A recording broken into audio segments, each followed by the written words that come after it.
tol kan. Nah, jadi saya kepikiran jauh, tapi saya coba lihat langsung. Nah, pas ketika saya datang ke Summarecon itu kaget karena jam 5 subuh itu security-nya sudah siap. Nah, semua padahal baru rumah contoh waktu itu. Nah, itu yang membuat saya tertarik. Seperti itu. Temboknya bagus,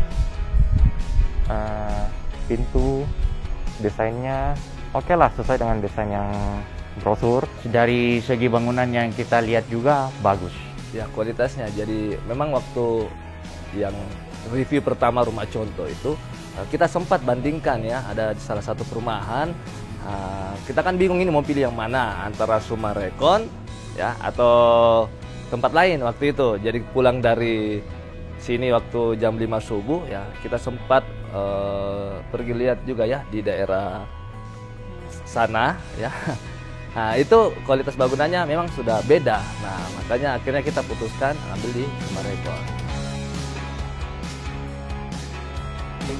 Proses-proses kita bernegosiasi, mengenal produk-produk yang akan dibangun, itu pelayanannya sungguh sangat luar biasa, termasuk dari waktu penyerahan unit ini.